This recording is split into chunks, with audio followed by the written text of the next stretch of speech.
Nasa SPG po. Saan po banda, sir? Sa dito, kapit ng dito. Sundan nyo itong daan na to, sir. Ganun, kaikot kayo. Pagdating nyo sa dulo, makikita nyo yung rough road, dire-diretso lang kung dito lang. Basta sundan nyo po itong sementong daan. Basta dulo po. Pagdating nyo sa dulo, diretso lang kayo, makikita nyo yung rough road. Okay. Doon na po. Doon nyo papunta yung next video. Salamat po.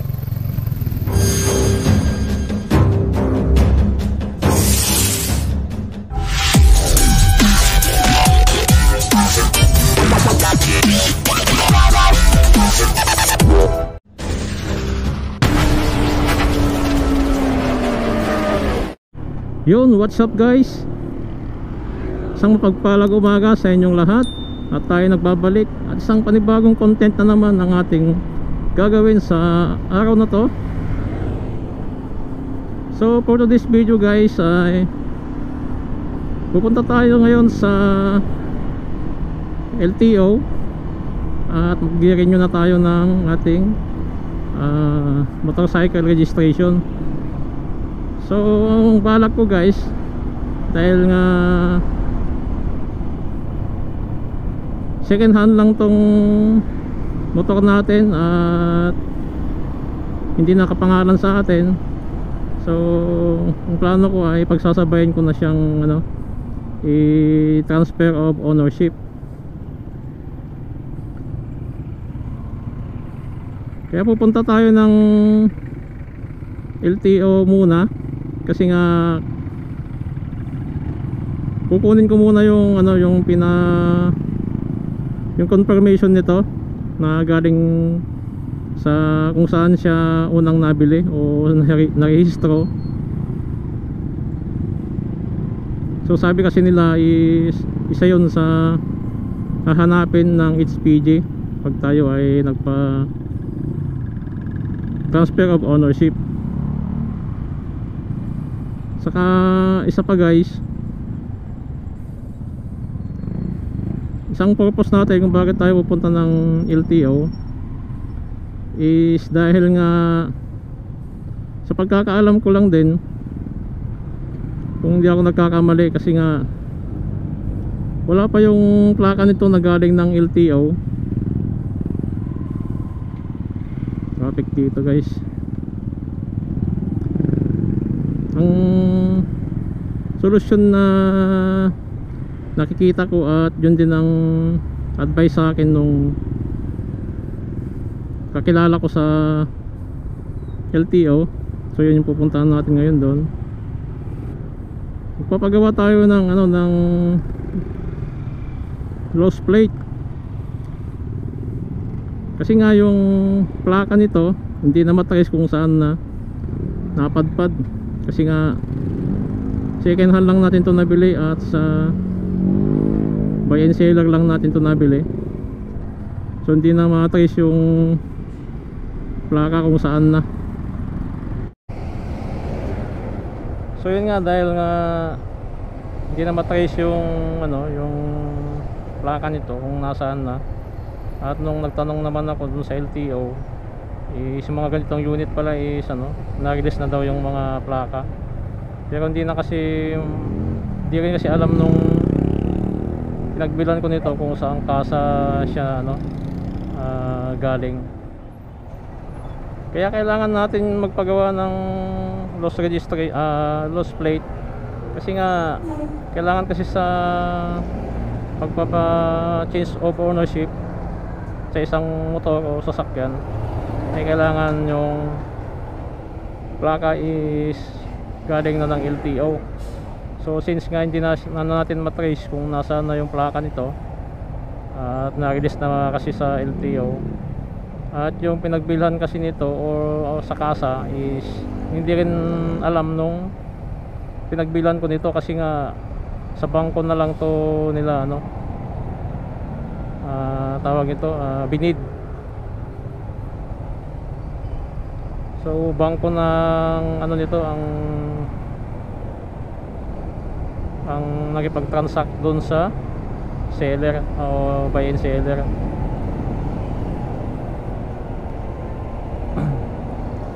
So yun lang ang tanging paraan dito. Kasi nga may problema din kasi ang pag-release ng plaka sa LTO. Kasi nga alam nyo naman na kulang ang supply o hindi natin alam kung anong dahilan bakit mabagal silang mag-release ng plaka. Pero ayon sa mga nababalitaan ko is yun ang dahilan nila, kung kulang ng supply.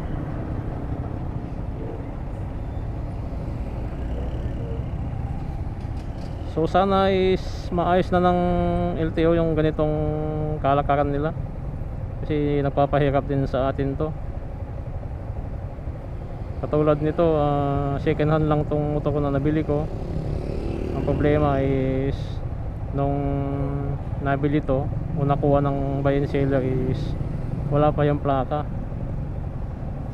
So siguro matagal din to na standby doon sa kasa kung saan man siya galing. Tapos nung nakay buy and seller na is ganun din, hindi rin niya nabenta kaagad. So wala na, nagkalimutan na kung nasaan na yung plaka nito.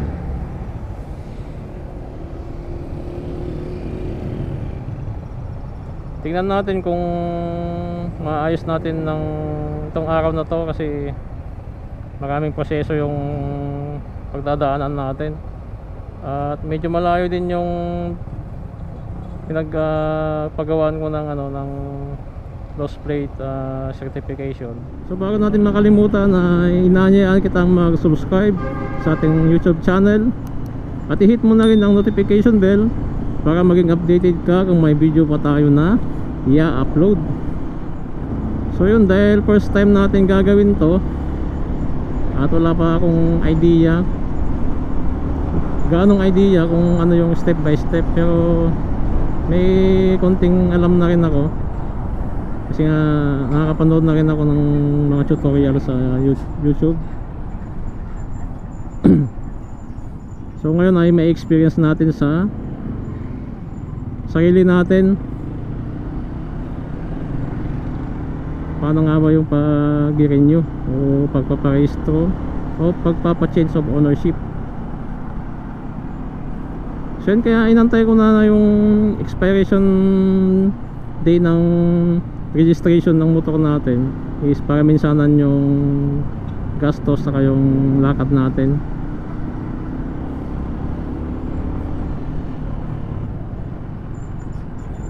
Although pwede naman siyang gawin na hiwalay kahit na rehistrado pa yung motor.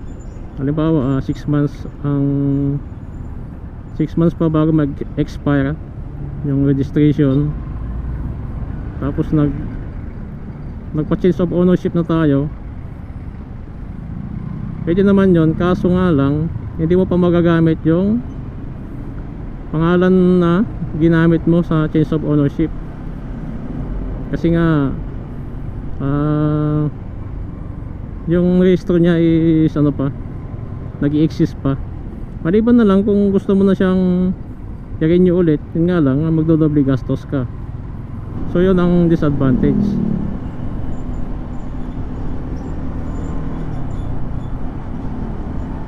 Kung may budget ka naman at nagmamadali ka naman, is pwede mo naman nang gawin yun. Yun nga lang, papagastos ka talaga.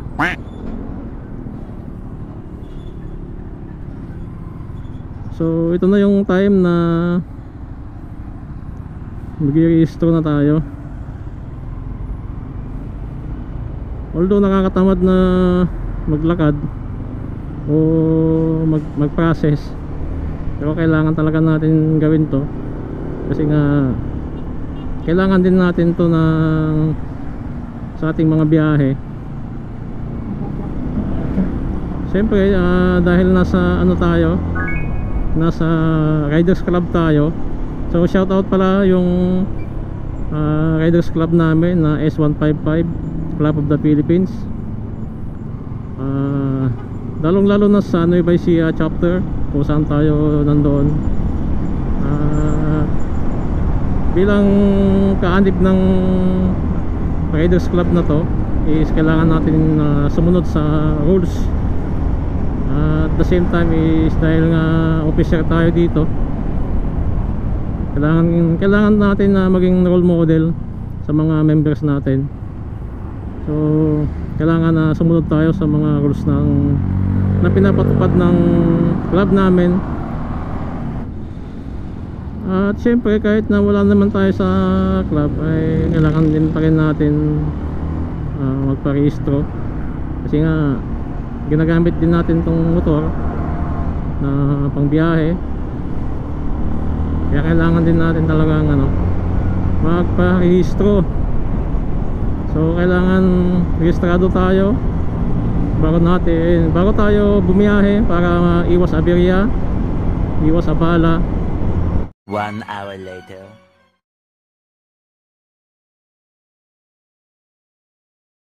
So ayan guys, nakakuha na natin yung information natin. Grabe ng LTO Mandaluyong. Regarding sa plaka natin, nagtagawa na lang ako ng lost plate. Talagang din natin yung matitrace yung nasama yung plaka nito. Kasi natin alam kung sa ano to, sa saan ito na bili. Tapos ngayon pupunta tayo ngayon sa police station para humingi na po sa report.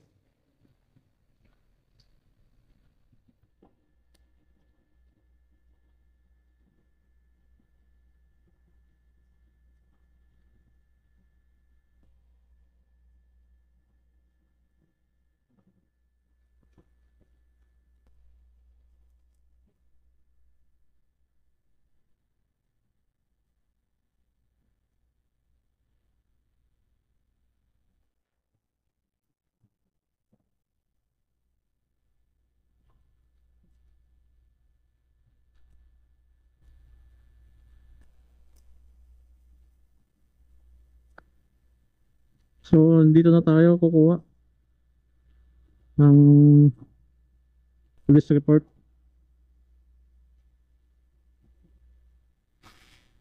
One hour later. So ayun, natapos na tayo kumuha ng police report at diretso na tayo sa HPG.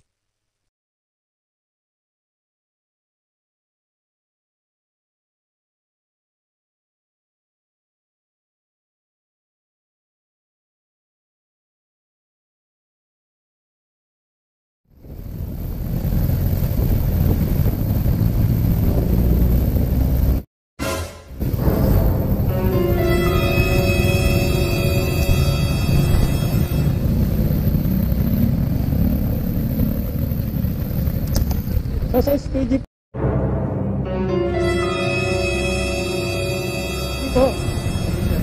saan po banda sir? Sa dito, tabi ng dito. Sundan nyo itong daan na to sir. Para nun, taikot kayo. Pagdating nyo sa dulo, makikita nyo yung rough road, dire-diretso lang kung yung sa laki. Basta sundan nyo po itong sementong daan. Basta dulo po. Pagdating nyo sa dulo, diretso lang kayo, makikita nyo yung rough road. Okay. Doon na po. Doon yung papunta yung next video. Salamat po.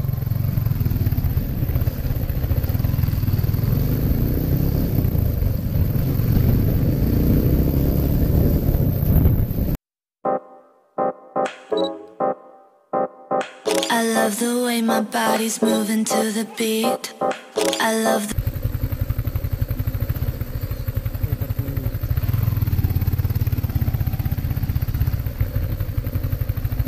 So ayun, natapos na tayong e-process sa HPG office at pumasa naman mga requirements natin at binigyan na ako ng OR para bayaran sa land bank na nagkakahalaga ng 650 pesos.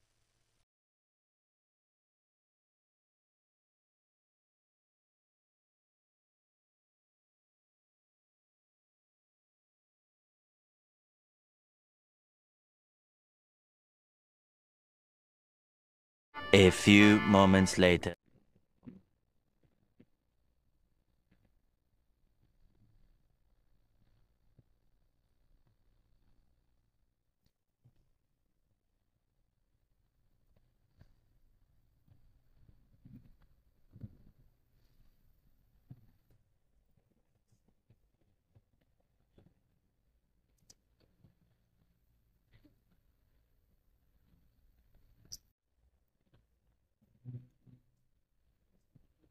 Ayun guys, dito na tayo sa Landbang. Check natin yung babayaran natin. 650 pala.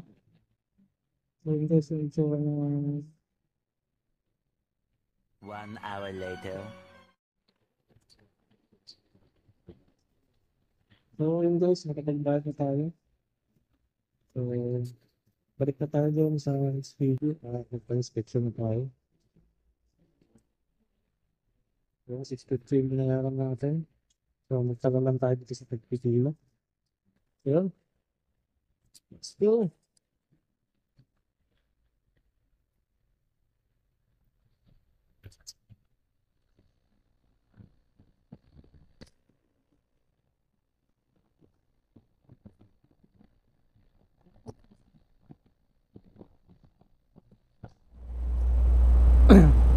Sa HPG ulit. HPG po.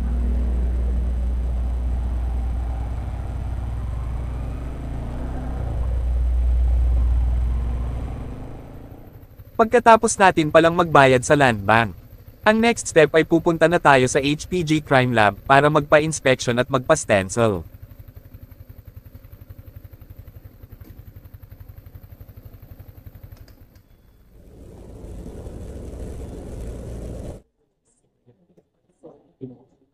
So pwede po magtanong, saan po yung crime lab po?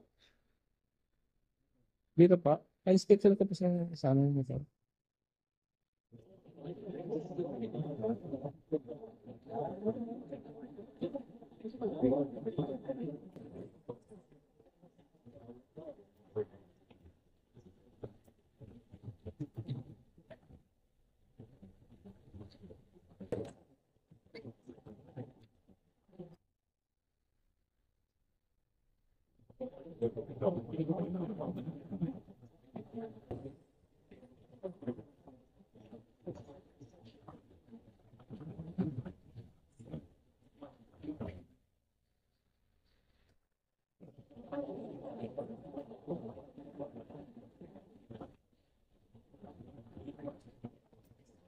Ano po kailangan?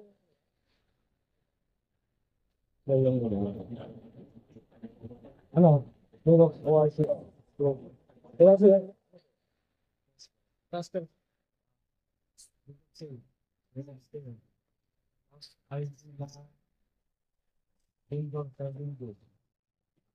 Kompleto lang. Kompleto na lang.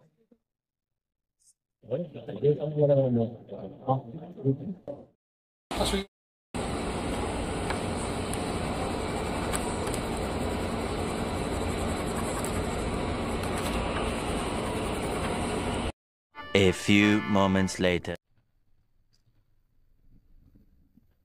So yun guys, natapos na tayo. Mabilis lang pala dito sa inspection. So binigay na sa akin yung isang papel. Hindi ko alam yung papel yun. Hindi ko bibigay ko. Ito nga yun pala na ano, na sa inspection.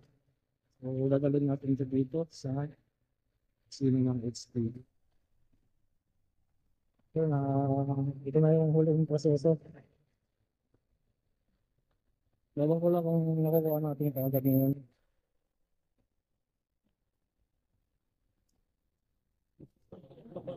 Hindi sana nakuha natin kagad.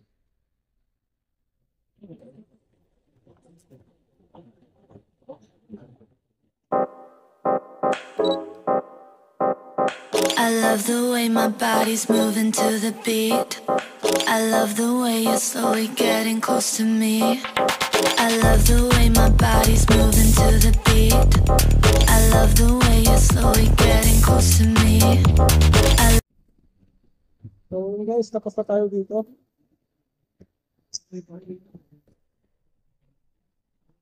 Tapos na